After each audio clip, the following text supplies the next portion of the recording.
Hello everyone, this is Abhishek here once again.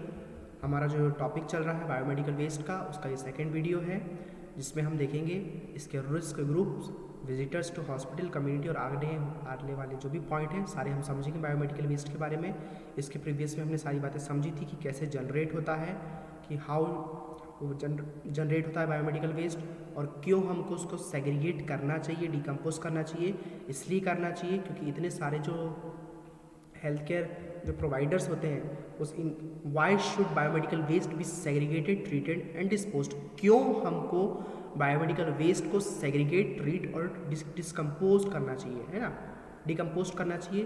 तो वो सारी चीज़ें हमने देखी क्योंकि इतने सारे लोग क्या होते हैं, रिस्क में रहते हैं इन्फेक्शन के, तो इसलिए हमको उसका सेग्रीगेशन करना पड़ता है ना। अब हम देखेंगे रिस्क ग्रुप्स में। रिस्क ग्रुप्स कौन कौन से होते हैं? मेनली हेल्थ केयर प्रोवाइडर्स होते हैं, staff handling BMW in HCP and waste treatment disposal facility. Health care providers यानी जितने भी हेल्थ केयर प्रोवाइडर्स हैं जो हेल्थ केयर फैसिलिटीज से जुड़े हुए हैं, वो सारे लोग कायम आते हैं, रिस्क ग्रुप्स में आते हैं, ठीक है। और कौन कौन से आते हैं? हैंडलिंग स्टाफ, जो भी बायोमेडिकल वेस्ट को जो हैंडल कर रहा है वो स्टाफ भी रिस्क ग्रुप में आता है, जो कि वेस्ट का मैनेजमेंट और डिस्पोजल जो फैसिलिटी करता है, वो सारे लोग जो आते हैं वो रिस्क ग्रुप में आते हैं। Visitors to hospitals, risk group में और कौन कौन से आते हैं? वो विजिटर्स जो हॉस्पिटल में विजिट करने आ रहे हैं, जैसे कि पेशेंट्स, है ना, पेशेंट के रिलेटिव्स, सपोर्ट सर्विस प्रोवाइडर्स में जैसे कि लॉन्ड्रीज वाले, ट्रांसपोर्टेशन एटसेट्रा, ये लोग जो विजिट करते हैं हॉस्पिटल में आते हैं, ये लोग भी रिस्क फैक्टर्स में आते हैं इसके। कम्युनिटी में कौन कौन से आते हैं? Residents of areas neighbourings, HCPs, waste management, disposable facilities, garbage dumps, society at large etcetera. वो लोग जो कि हेल्थ केयर एस्टेब्लिशमेंट या हेल्थ केयर जो वहाँ पे डिपार्टमेंट्स है उसके इर्द गिर्द नेबर में रह रहे हैं, आस पड़ोस में जो लोग रह रहे हैं, जो कि जैसे कि आपका घर हॉस्पिटल के जस्ट बाजू में है या 2 घर छोड़ के या हॉस्पिटल के सामने है, ऐसे लोग भी क्या है, रिस्क फैक्टर्स में आते हैं, क्योंकि वहाँ से वो जनरेट हो रहा है बायोमेडिकल वेस्ट, एक इन्फेक्शियस हजार्डस वेस्ट वहाँ से बन रहा है। वहाँ पे आपके घर के बाजू में कहीं बिन्स तो नहीं रखे, बड़े बड़े कंटेनर्स तो नहीं रखे हैं डिकम्पोज करने के लिए, कचरा फेंकने के लिए। अगर इस तरीके की चीज़ आपके घर के बाजू में है या आपके घर के पास में है तो आप रिस्क में आ सकते हैं, क्योंकि वहाँ पे क्या आप नहीं जानते कि कैसा इन्फेक्शियस मटेरियल वहाँ पे जा रहा है। तो हर चीज़ को जब तक कि आप जानते ना हो या जानते भी हो तो खतरनाक इन्फेक्शियस ही समझ के चलना चाहिए आपको, ठीक है। Nature of hazard. अब हजार्ड जो वेस्ट होता है उसका नेचर यानी कि वो कैसा होना चाहिए तो वो हजार्डस कहलाएगा। एक तो इन्फेक्शन करने वाला हो, है ना, उससे आपको इन्फेक्शन हो, किसी भी तरीके का इंजरी हो, आपको किसी तरीके का उससे नुकसान या घाव, जिसकी निडल हो गया, कांच के टुकड़े हो गए, उससे कट लग जाए, आपको चोट लग जाए, ऐसा हो, वो बायोमेडिकल वेस्ट में आएगा। टॉक्सिसिटी हो, है ना, नुकसानदायक हो, जहरीला हो। हॉस्पिटल एक्वायर्ड इन्फेक्शन, HAI यानी कि हॉस्पिटल एक्वायर्ड इन्फेक्शन करे, HAI करे, आपको वो वेस्ट से आपको HAI हो जाए। ब्लड बोर्न इन्फेक्शन, ब्लड से होने वाला इन्फेक्शन हो जाए, तो ये सारी इन्फेक्शन अगर आपको इस तरीके का नुकसान हो तो ये वेस्ट जो आता है वो होता है बायोमेडिकल वेस्ट का, ये नेचर होता है। आप समझ में आई मेरी बात आपको, ये क्यों मैं बोल रहा हूँ ये हजार्डस है, क्यों खतरनाक है? ये सारे नुकसान आपको उस वेस्ट से हो सकते हैं, इसलिए ये हजार्डस होता है। इसलिए इसका proper segregation, proper treatment and proper decomposition, इसका डिस्पोजमेंट, इसका ऐसा होना चाहिए, ठीक है। और क्या करता है ये? Pollution, air, water and soil. और सॉइल में, एयर में, वाटर में क्या करता है ये? पॉल्यूशन करता है। तो इसका ऐसा नेचर भी होता है ना, अगर कुछ इन्फेक्शियस जो कंटेजियस हो, जो कि ब्लड ब्रो या एयर बोर्न हो, जो एयर के द्वारा फैल के आ जाए, है ना, जैसे ट्यूबरकुलोसिस वो एयर बॉर्न है, वो, है ना, अभी कोरोना भी एयर बॉर्न है। आपने किसी ने छींका या कोई चीज़ वहाँ पे है तो उसमें से उड़ के आ गया वो, है ना, वाटर में, पानी में मिल जाए, वो सॉइल में, मिट्टी में मिला हुआ हो, इस तरीके का जो अगर वेस्ट है जो कि उससे किसी और चीज़ को कंटेमिनेट कर दे, वो जैसे कि ये मैंने वेस्ट फेंका और उस वेस्ट से कोई दूसरी चीज़ कंटेमिनेट हो जाए तो वो हजार्डस में आ जाएगी। और हजार्डस के आपने नेचर देख लिया कि किस तरीके का उसका नेचर होता है। When should biomedical waste be segregated? कब हमको बायोमेडिकल वेस्ट को सेग्रीगेट यानी अलग अलग उसको छांटना है, बांटना है? BMW biomedical waste should be segregated at the point of generation. कब होना चाहिए? जिस समय ये बन रहा है, यानी जिस समय वेस्ट तैयार हुआ उसी समय उसका सेग्रीगेशन कर दो, यानी जिस समय वेस्ट बना उसी समय उसको अलग अलग कर दो, उसी समय उसको हमको सेग्रीगेट करना चाहिए। If this is not done, अगर ये नहीं होता है, इट कैन रिजल्ट इन, इसके क्या नुकसान हो सकते हैं? Infecting all waste including general uninfected waste. Infected waste क्या कर देगा? जो अनइन्फेक्टेड वेस्ट है, जो कि जनरल वेस्ट होता है, 75 to 90% जो जनरल वेस्ट है, वो जनरल वेस्ट को जो इन्फेक्टेड वेस्ट है, जो 10 to 25% जो इन्फेक्टेड वेस्ट है, वो क्या करेगा? अनइन्फेक्टेड वेस्ट को भी इन्फेक्टेड कर देगा। इसलिए हमको इन्फेक्टेड वेस्ट को अलग ही रखना है और अनइन्फेक्टेड वेस्ट को अलग करना है। अगर हम ये नहीं करते तो ये सारे ही कचरे को इन्फेक्टेड बना देगा। It is very difficult to segregate BMW after it has got mixed. इसको बहुत डिफ़िकल्ट होता है सेग्रीगेट करना, यानी अलग अलग करना कचरे को, BMW को, जब ये मिक्स हो जाए। समझ में आ रही मेरी बात? जब ये मानी अनइन्फेक्टेड वेस्ट इन्फेक्टेड वेस्ट के साथ अगर किसी ने मिक्स कर दिया, साथ ही में सारा कचरा फेंके जा रहा है, तो फिर इसको अलग अलग करना मुश्किल होता है। क्यों होता है? Increases risk of injury and infection for persons engaged within waste handling. ये किसके लिए इंक्रीज हो जाता है रिस्क फैक्टर? क्यों होता है? क्योंकि ये जो लोग हैं जो कि इसका सेग्रीगेशन कर रहे हैं, यानी BMW का जो ट्रीटमेंट कर रहे हैं, जो हेल्थ के जो प्रोवाइडर्स है फैसिलिटीज़ दे रहे हैं, साफ़ सफाई जो कर्मचारी हो रहे हैं, जो वेस्ट को अलग अलग कर रहे हैं, उनके लिए नुकसान हो जाता है, क्योंकि वो लोग उसको डायरेक्टली वो इन्वॉल्व हो रहे हैं उसमें छूने। आपने तो कचरा फेंक दिया ले जाकर, पर आपने तो क्या गीला सूखा कचरा साथ में मिला दिया है ना, और इस तरीके से आपने अनइन्फेक्टेड और इन्फेक्टेड वेस्ट को साथ में मिला दिया। साथ में आपने जूस की बोतल पी के फेंक दी, वो इन्फेक्शन अनइन्फेक्टेड है, और साथ ही में आपको इंजेक्शन लगा और वो निडल और वो सिरिंज आपने साथ में फेंक दिया।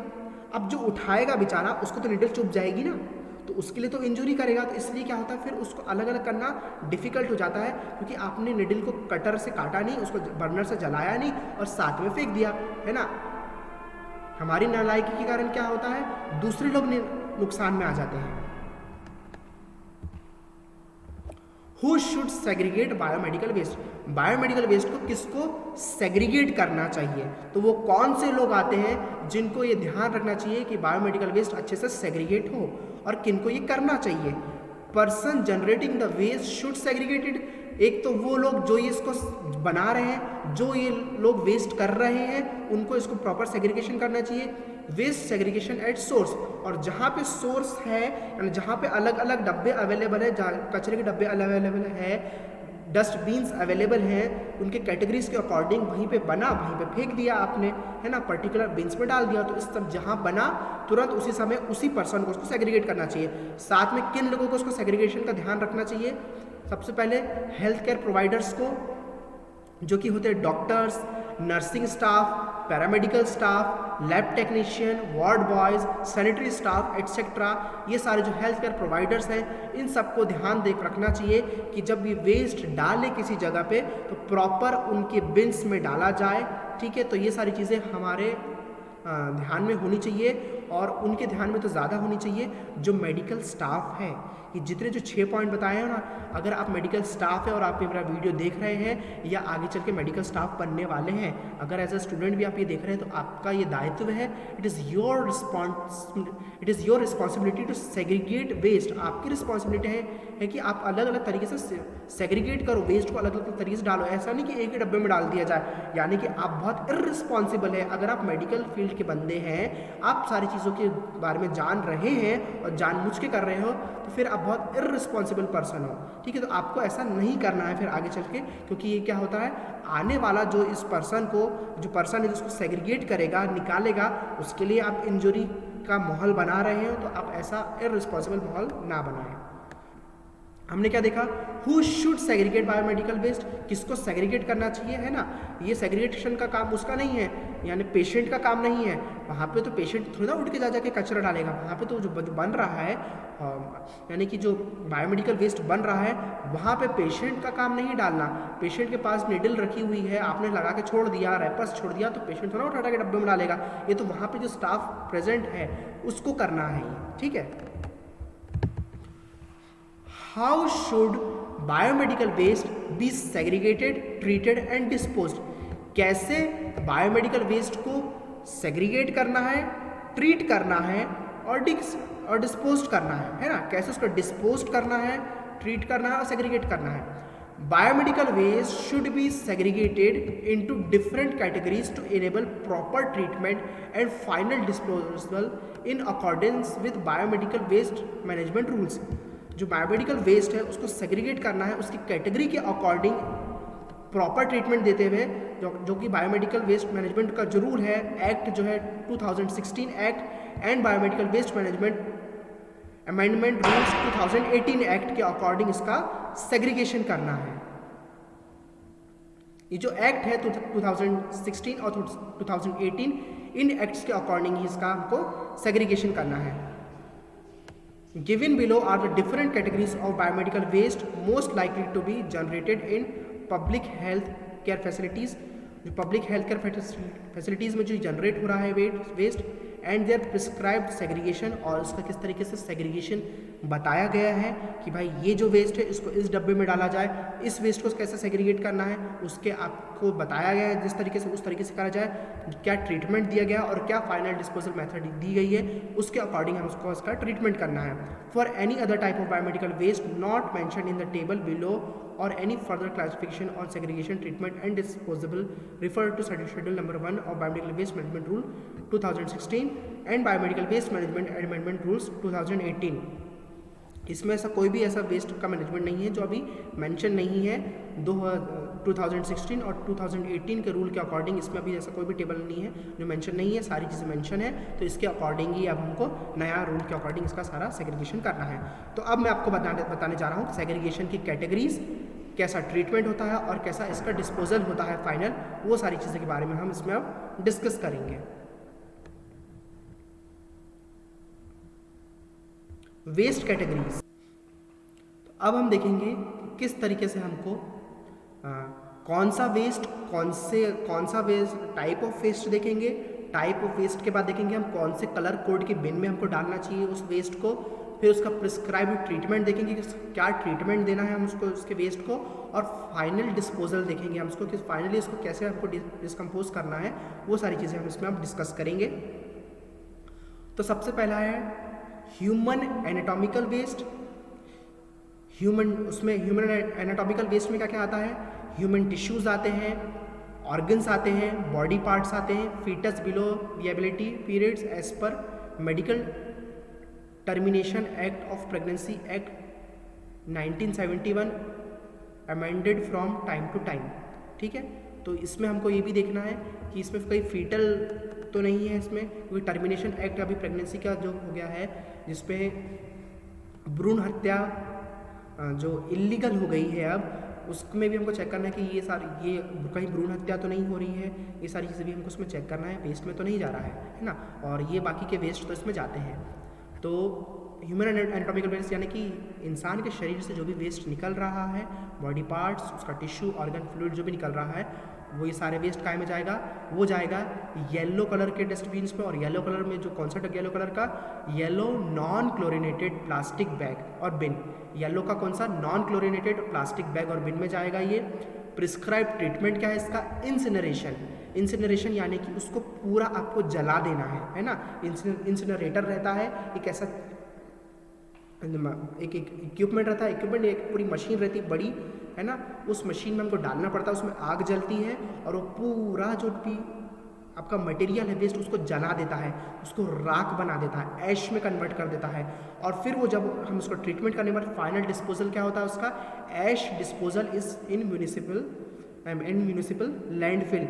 लैंडफिलिंग में काम आता है, यानी कि कहीं बाहर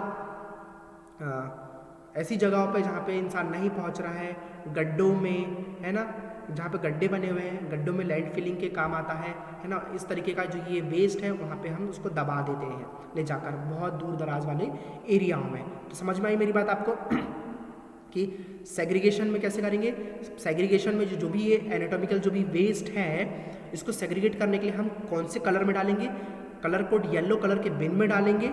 फिर ट्रीटमेंट क्या है इसका, ट्रीटमेंट है इसका इंसिनरेशन, और फाइनल डिस्पोजल क्या है इसका, ऐश का हम क्या करेंगे, लैंड फिलिंग कर देंगे, जो म्यूनिसिपल जो डिपार्टमेंट है इसका लैंड फिलिंग में उपयोग करता है। तो सबसे पहले हमने देखा ह्यूमन एनाटॉमिकल वेस्ट। अब हम दूसरा देखेंगे सॉलिड वेस्ट। अब सॉलिड वेस्ट में कौन कौन सा आएगा आपका, आइटम्स कंटेमिनेटेड विथ ब्लड और ब्लडी फ्लूइड्स, आइटम जो कि कंटेमिनेटेड है ब्लड से, ब्लडी फ्लूइड से, लाइक कौन कौन से, जैसे कि dressing, plaster cast, cotton swabs, discarded linen mattress, routine mask, gown and bags containing residual और discarded blood and blood components, है ना। इस तरीके की चीज़ें जो कि ब्लड से या ब्लडी जो भी फ्लूइड है उससे कंटेमिनेटेड है ना, वो गॉज हो सकता है, जैसे कि यहाँ पे खून बह रहा है किसी को और पोंछ के कॉटन से पोंछ के रख दिया तो अब वो भी कंटेमिनेटेड है ना। तो ये सारी चीज़ें जो सॉलिड हैं और कंटेमिनेटेड है पर ह्यूमन एनाटॉमिकल वेस्ट के कारण ये कंटेमिनेट हो चुका है, तो ये सारा जो वेस्ट है वो काय में जाएगा, वो भी येलो कलर के क्लोरिनेटेड प्लास्टिक बैग में जाएगा, है ना। इसकी कैटेगरीज रहती है A B and C categories में जाएगा ये। और फिर इसका ट्रीटमेंट क्या है, इनका भी हमको इंसिनरेशन करना है, पूरा जला के राख बना देना है, और ये राख कहाँ जाएगी, अब ये ऐश जाएगी लैंड फिलिंग के लिए, इसको भी हमको फाइनल डिस्पोजेबल इसका होगा। अब होता है बेटा एक्सपायर्ड और डिस्कार्डेड मेडिसिन, है ना, वो मेडिसिन, वो दवाइयाँ जो कि क्या होगी, एक्सपायर्ड होगी, उनकी डेट निकल चुकी है, अब वो यूजफुल नहीं है ना, अब वो टॉक्सिसिटी देगी। और डिस्कार्डेड मेडिसिन, और वो मेडिसिन जिसको हम कचरे में फेंक चुके हैं, कचरे में फेंकने के लिए निकाल चुके हैं, उन फार्मास्यूटिकल वेस्ट से like antibiotics, cytotoxic drugs including all items contaminated with cytotoxic drugs along with glass और प्लास्टिक, एम्प्यूल्स, वाइल्स एटसेट्रा, ये सारी चीज़ों से ये वेस्ट निकलेगा, है ना, एक्सपायर्ड और डिस्कार्डेड वेस्ट। ये भी जाएगा येलो कलर में, नॉन क्लोरिनेटेड में रहेगा, इंसिनरेशन इसका ट्रीटमेंट है, और फाइनल डिस्पोजल क्या है इसका, म्यूनिसिपल लैंडफिल। म्यूनिसिपल लैंडफिल में यानी लैंड फिलिंग के यानी ज़मीन को भरने के लिए इसको हम यूज़ करते हैं। अब नेक्स्ट कैटेगरी, अब ये कैटेगरी है आपका microbiology, biotechnology and other clinical laboratory waste.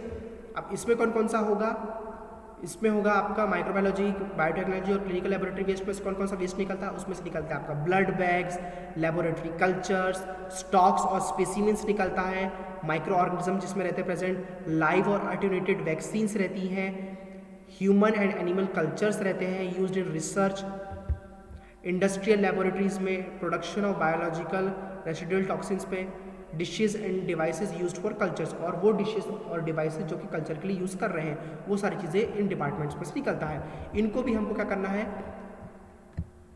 कौन सा कलर के कोड में डालना है, हमको येलो नॉन क्लोरिनेटेड में डालना है, इसका हमको ऑटोक्लेव, माइक्रोवेव करना, हाइड्रोक्लेव करना है, सेफ प्लास्टिक बैग्स में इसको हमको डालना है। इसका ट्रीटमेंट क्या है, pre treatment to sterilise disinfect on site as per WHO guidelines, thereafter incineration, यानी कि सबसे पहले हमको क्या करना है, हमारे ही पास इसको रख के क्या करना है, इसको डिसइंफेक्ट करना है, यानी कि ऑटोक्लेव या हाइड्रोक्लेव करके या माइक्रोवेव करके इसको हमको पहले हम इसको डिसइंफेक्ट करना है, हमको WHO की गाइडलाइंस के अकॉर्डिंग साइट पर ही, उसके बाद हमको उसको इंसिनरेशन के लिए भेजना है। आई मेरी बात समझ में, पहले हम इसको डिसइंफेक्ट करना है, स्टेरलाइज करना है, उसके बाद इस वेस्ट का हमको इंसिनरेशन करना है, और इंसिनरेशन के बाद इसका फाइनल डिस्पोजल क्या है, लैंड फिलिंग इन म्यूनिसिपल, है ना, म्यूनिसिपल जो भी डिपार्टमेंट है वो उसका लैंड फिलिंग कर देगा।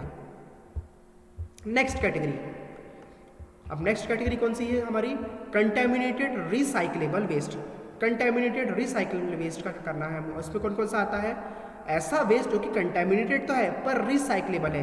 मैंने स्टार्टिंग में जो पहला पैरा जो फर्स्ट वीडियो था उसमें मैंने आपको वेस्ट के बारे में बताया कि वेस्ट क्या होता है। तो दो प्रकार के वेस्ट होते हैं, एक तो रिसाइकलेबल हो जाता है और दूसरा जो रिसाइकलेबल नहीं होता है। और ये कौन सा वेस्ट है, ये रिसाइकलेबल है।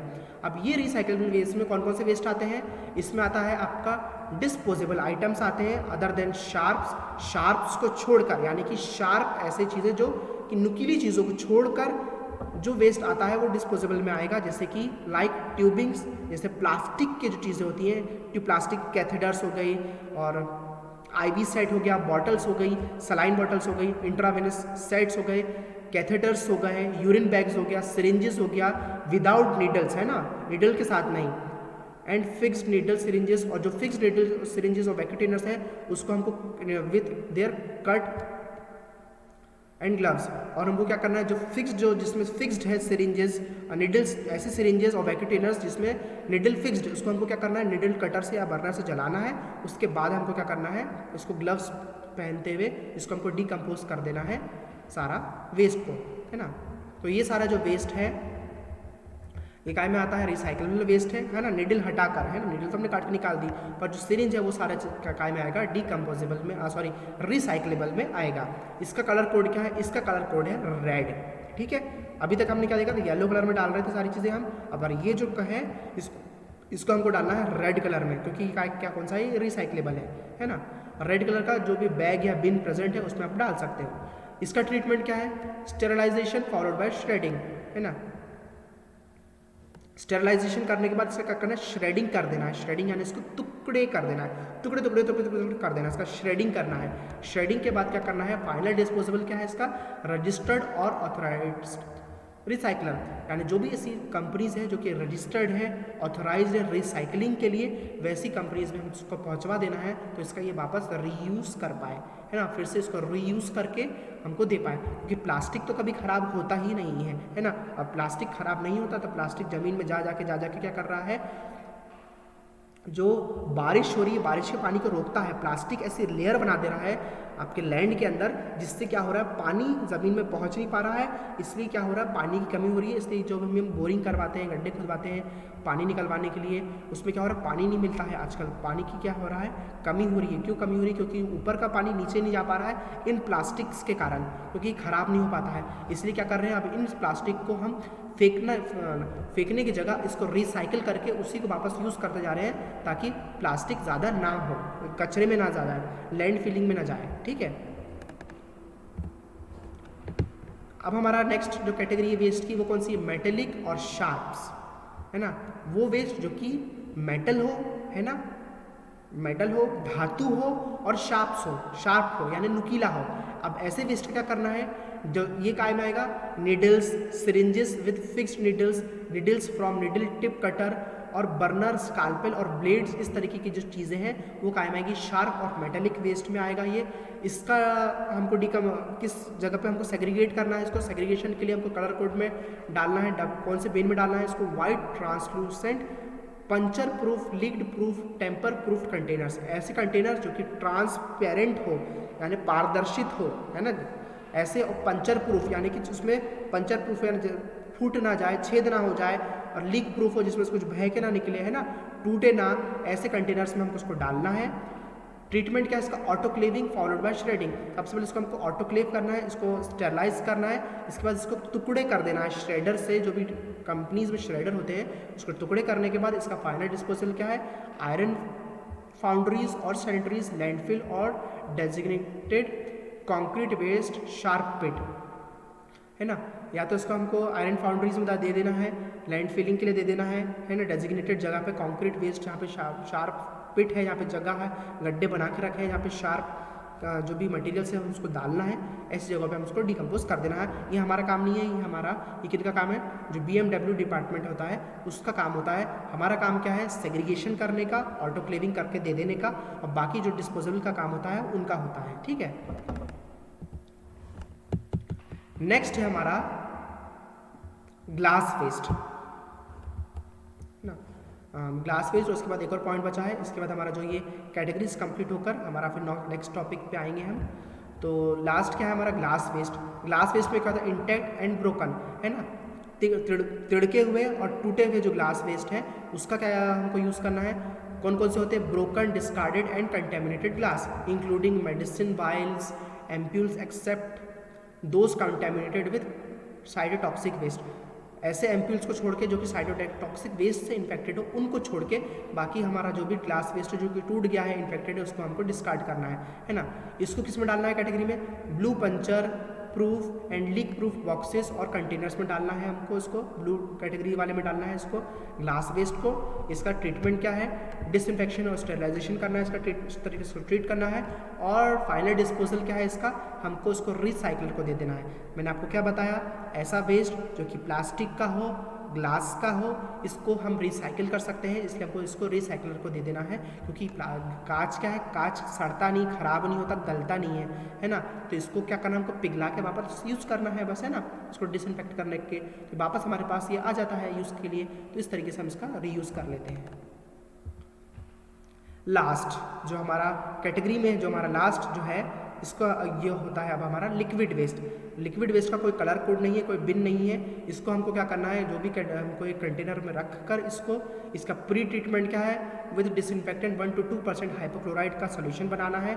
हमको कोई भी लिक्विड डाल रहे हो आप, है ना, चाहे वो ब्लड हुआ, जो भी हुआ, इसको क्या करना है? हमको यूरिन हुआ, सैंपल हुआ, ये सब जो कि क्या करना है? इसको डिसइंफेक्ट करना है 1 to 2% हाइपोक्लोराइड से।